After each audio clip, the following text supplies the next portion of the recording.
Pode começar, gente? Pode. Pode. Então, olha só, vamos falar essa semana de vitaminas, tá? Tem que lembrar, gente, que as vitaminas, elas são divididas em vitaminas lipossolúveis e hidrossolúveis, tá? Eu já vi caindo alguma coisa disso em prova, tá? Separando essas de lipossolúveis e hidrossolúveis, tá? As hidrossolúveis, aquelas que são solúveis em água, elas são as vitaminas C e as vitaminas do complexo B, tá? Então,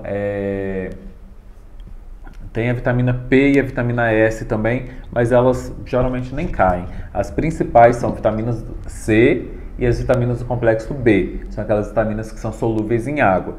E aquelas vitaminas que são solúveis, a absorção delas é feita junto com a gordura, né, igual está escrito aí, que elas são lipossolúveis, são as vitaminas ADECA, A-D-E-K, ADECA, A-D-E-K, tá? Então, as lipossolúveis, as vitaminas A, vitamina A, cegueira noturna, tá? São aquelas vitaminas que proteção da pele e dos olhos. A falta da vitamina A causa cegueira noturna, tá? Vitamina D, raquitismo, né? É raquitismo, mas lembra raquidismo para ver se lembra de vitamina D, tá? A melhor fonte é o sol, então ela está muito em alta. Eu até coloquei alguma coisa aqui de vitamina D, cadê? Olha, cadê vitamina D? A vitamina D, a vitamina da controvérsia, né? Porque ela está muito em alta aí, porque as pessoas estão falando que ela previne a infecção por coronavírus, né? E, tipo assim, não está totalmente errado, porque ela ajuda no sistema imunológico, mas ela não impede que a pessoa pegue coronavírus, né? Ela ajuda porque ela fortalece o sistema imunológico. Ela é uma vitamina que ela ajuda no sistema imune, mas ela não adianta a pessoa ficar lá esturricando de sol, que a pessoa vai pegar coronavírus e vai pegar câncer de pele, né? Então, não é assim. Eu coloquei até um textozinho aí depois, se vocês quiserem ler. Tá falando até que o risco do excesso dessa vitamina D, que ele pode ser tóxico. Não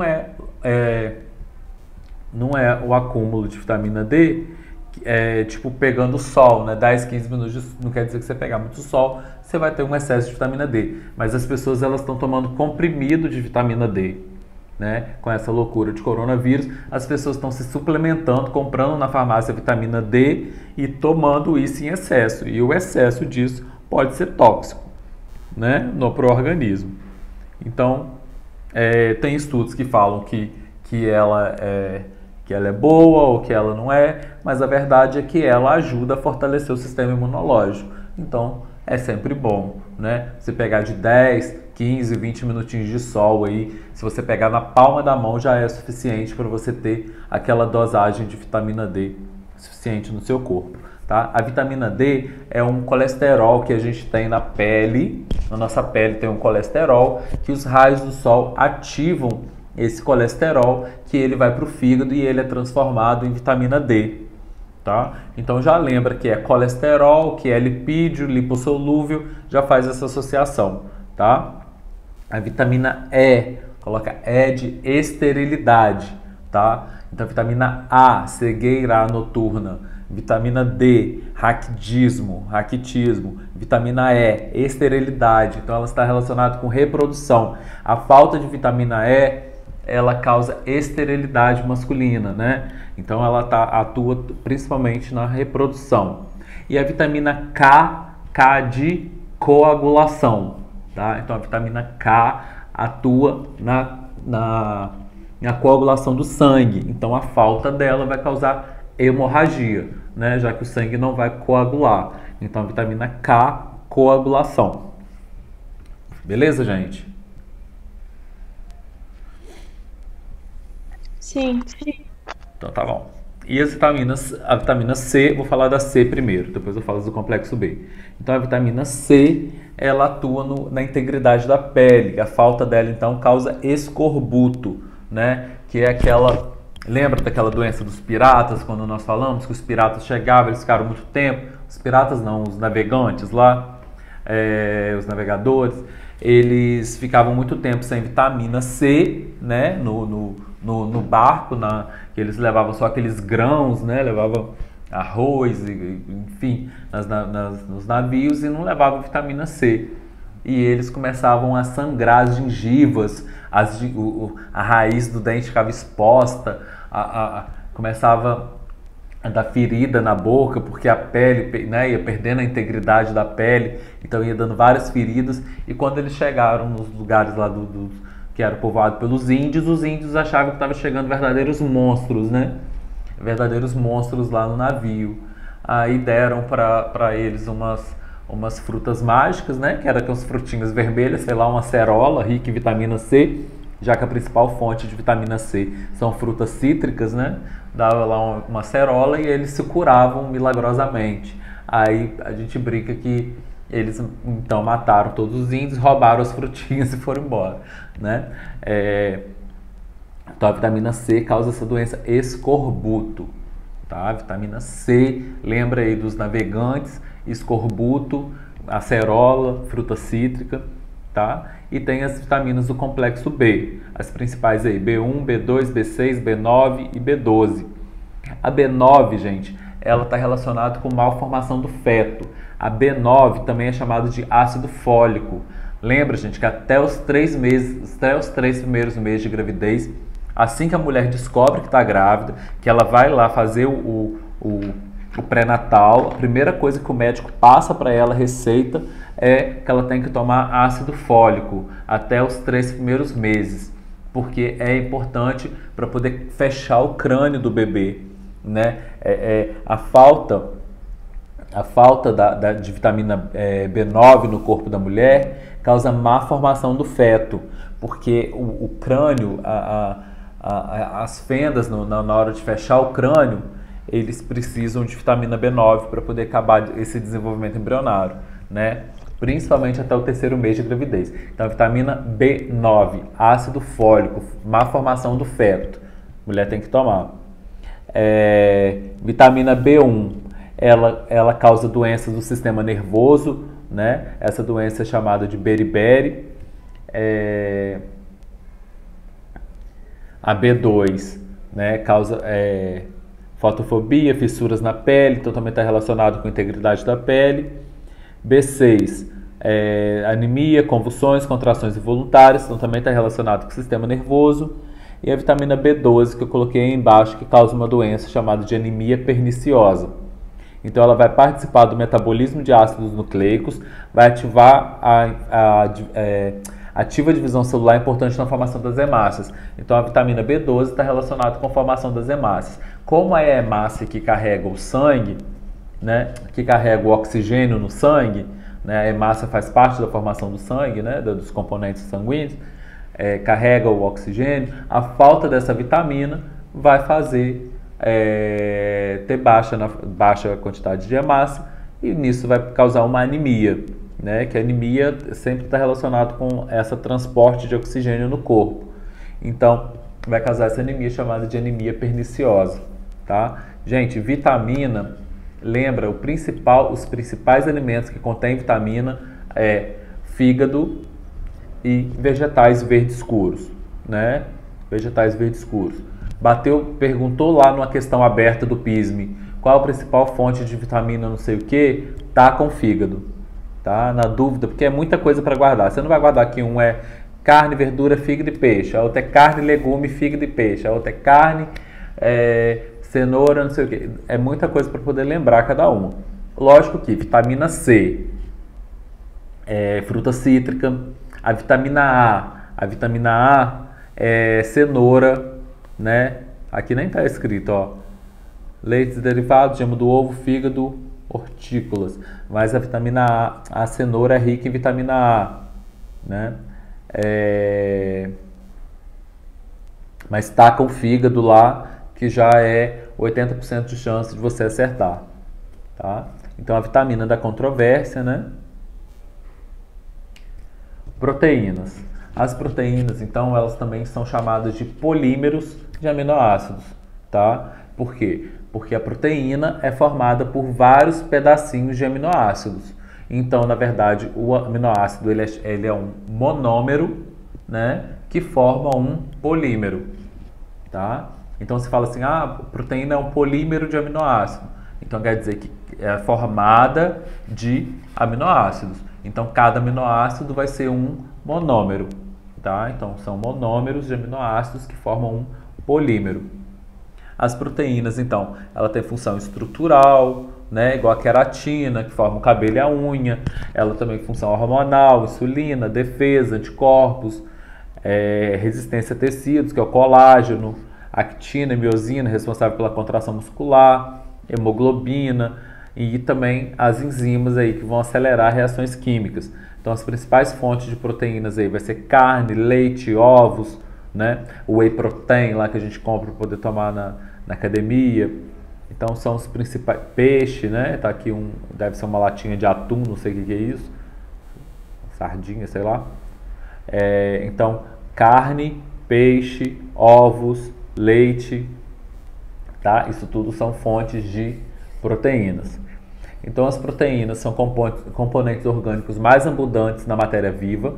Então lembra quando eu falei lá no primeiro slide da química das células, que estava lá, água forma 70% da célula, mas já vi cair em prova que qual era o componente orgânico mais abundante nas células, tá? A água é inorgânica. As proteínas vão ser os componentes orgânicos mais abundantes nas células. Então, são macromoléculas constituídas por unidades menores denominadas de aminoácidos. Os aminoácidos eles têm esse nome porque eles têm um grupo amino, né, e um outro grupo ácido carboxílico. Então, aminoácido, tá? Então, eles têm um carbono aqui no meio, um carbono central. Esse carbono central, existem 20 aminoácidos na natureza, tá? Ao total, foram descobertos até hoje 20 aminoácidos. Então, todos esses 20 aminoácidos, eles têm um carbono central ligados a um grupo amino, ligados a um hidrogênio, ligados a um grupo ácido carboxílico. Todos. E a quarta ligação do carbono vai ser nesse radical, tá? Esse radical é que vai variar de aminoácido para aminoácido.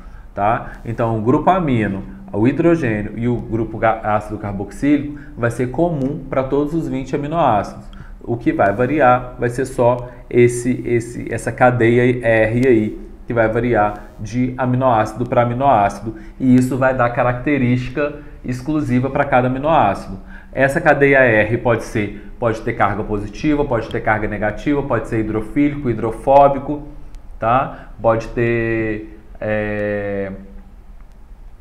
enfim, pode ter a característica do aminoácido vai depender desse grupo R, né? Aí na hora de formar a estrutura lá secundária, terciária, quaternária da proteína, vai depender dessa característica, porque se esse aminoácido ele tiver carga negativa e o do lado dele tiver carga positiva, eles vão ter afinidade para ficar junto. Se for negativo, vão se repelir.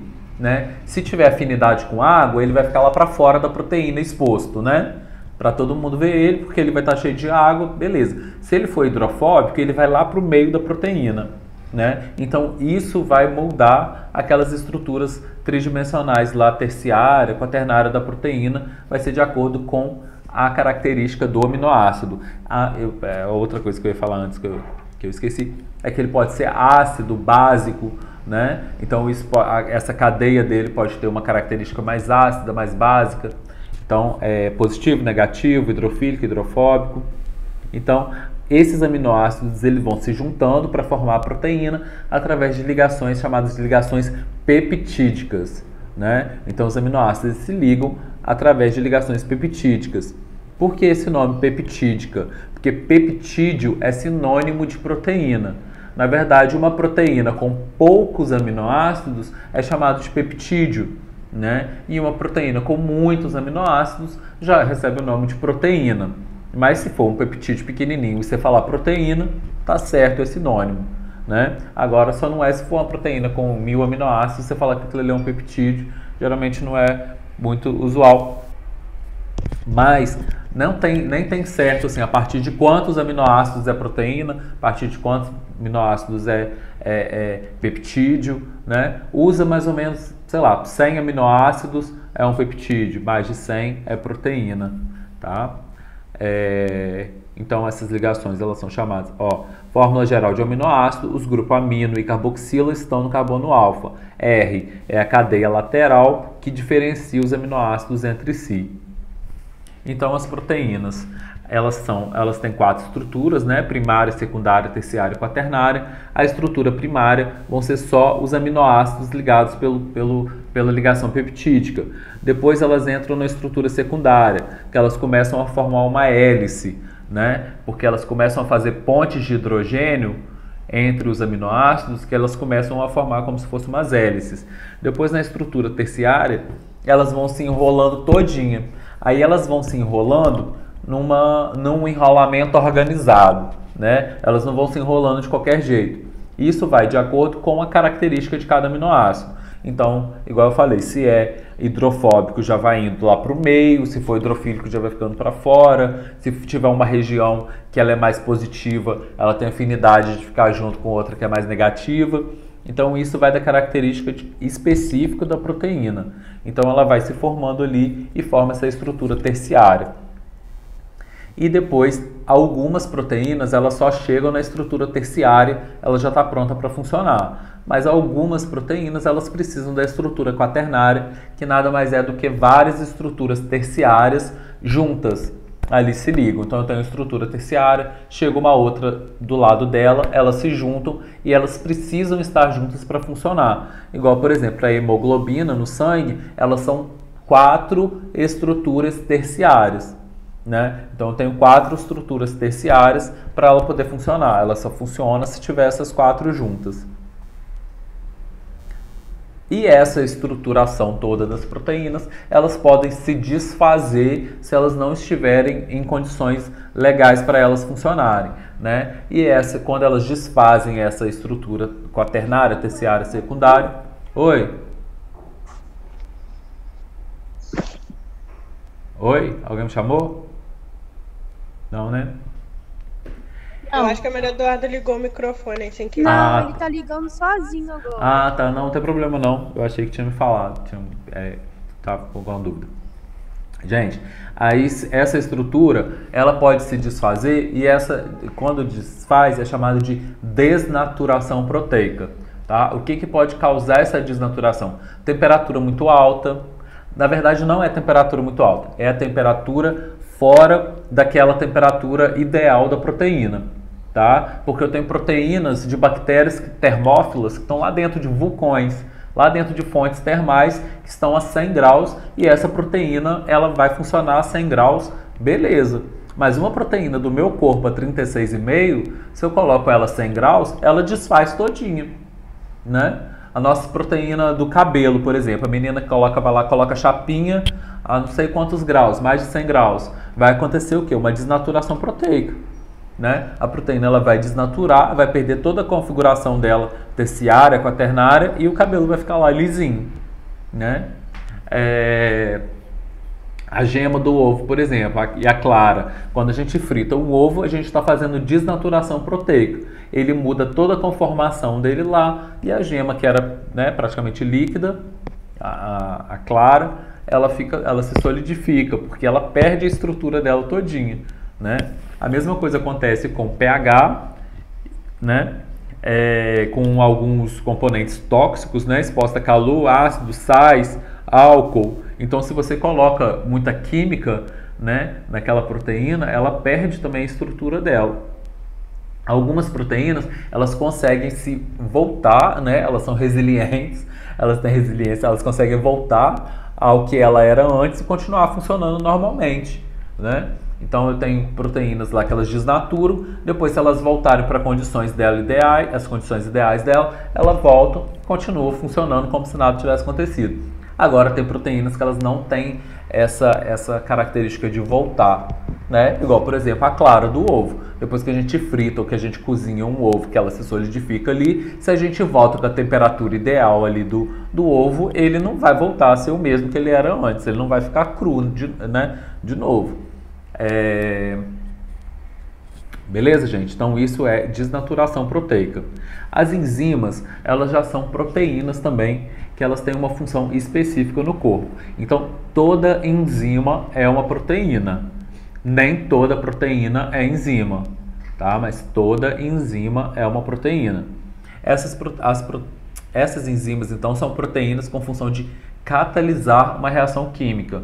Então, se eu como, por exemplo, um biscoito creme cracker e está cheio de amido e o meu corpo precisa de fazer uma reação química para quebrar esse amido em glicoses pequenininhas para o meu intestino absorver, eu vou ter enzimas que vão acelerar esse processo. Vão acelerar essa reação química, né? Por quê? Porque se não houvesse enzima, se não tivesse enzima no nosso corpo, o meu corpo ele ia jogar energia nas reações químicas ali do amido, né? Então eu tenho o amido, eu tenho uma glicose ligado com outra glicose em ligações glicosídicas. O meu corpo ia ter que jogar energia nessa ligação glicosídica e esquentando essa ligação. Esquentando, jogando energia, até que essa ligação se rompa. Né? O que a enzima faz? A enzima diminui a quantidade de energia necessária para poder essa ligação se romper. Então as enzimas elas diminuem a energia necessária para essa reação ocorrer. Tá? Então essas enzimas elas aceleram a reação porque elas diminuem a energia de ativação necessária para essa reação acontecer. Então se eu tiver sem enzima, é esse gráfico vermelho aí em cima, essa linha vermelha. Com enzima é essa linha azul. Né? Então a energia necessária para uma determinada reação acontecer, ela é menor se eu estiver usando enzima, tá?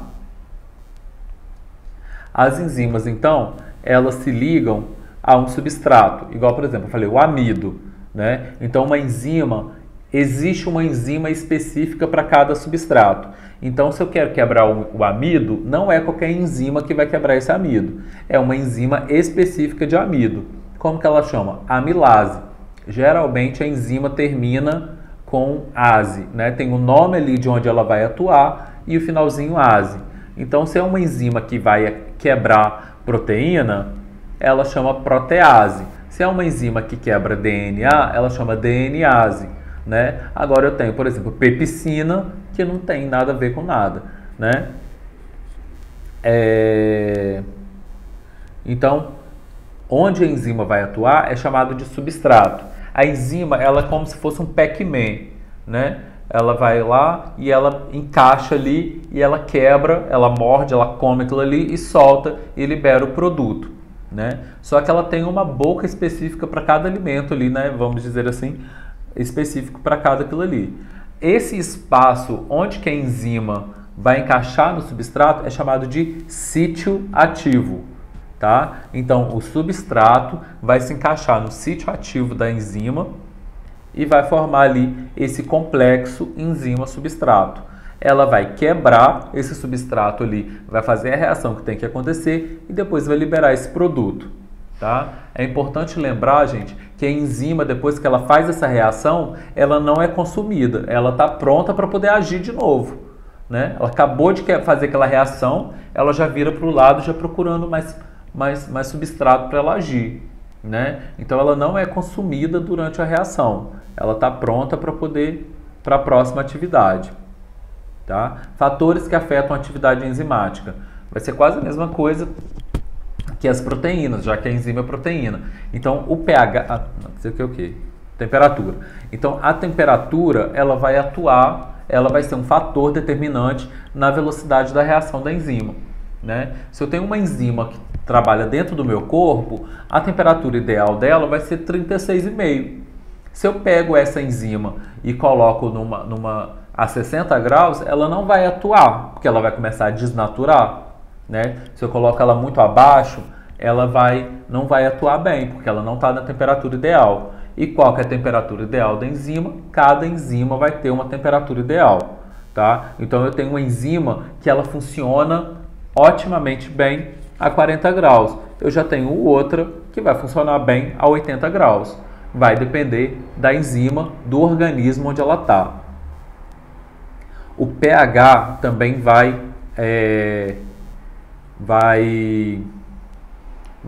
ser diferente para cada enzima. Igual aqui nesse gráfico, eu tenho, por exemplo, 3 enzimas diferentes. A pepsina, a amilase, né, salivar, e a fosfatase alcalina. Então eu tenho 3 enzimas e cada uma atua bem em um determinado pH. A pepsina, vai atuar em meio ácido. A amilase salivar, ela vai atuar bem em pH básico, em pH neutro. E a fosfatase alcalina em pH mais básico, tá? Então cada enzima vai atuar, cada enzima tem o seu pH ótimo, beleza? E concentração do substrato. O que é isso? A enzima, ela vai atuar bem enquanto tiver enzima disponível para funcionar. Igual, por exemplo, tem enzima, chega uma hora que ela esgota, né? Que você coloca tanto substrato ali que não tem mais enzima disponível para poder trabalhar, né? Eu tenho 100 enzimas disponíveis e eu tenho 10 mil moléculas para ela poder quebrar, né? Então as enzimas elas vão estar ocupadas, elas precisam de desocupar uma para poder, né, funcionar. Então se eu coloco muito substrato, isso vai atrapalhar a velocidade da reação, porque vai ter um monte de substrato ali sem ser quebrado, porque as enzimas não estão dando conta, né? Tem até remédio para emagrecer que faz isso. Tem um remédio que ele chama Orlistat, que ele inibe as lipases intestinais. O que ele faz? A lipase são enzimas que estão no nosso intestino que quebra lipídio. Então eu como eu como ali uma coxinha cheia de maionese caseira, eu estou enfiando o lipídio para dentro do meu corpo. O que vai acontecer com esse lipídio? Essas lipases que estão lá no intestino vão quebrar esses lipídios em moléculas pequenas que possam ser absorvidas para o meu intestino, que vai ficar dentro do meu corpo, né? Então, esse remédio, ele gruda nessas lipases, ele gruda no sítio ativo dessas lipases. Então, essas lipases elas não ficam disponíveis para quebrar essa gordura.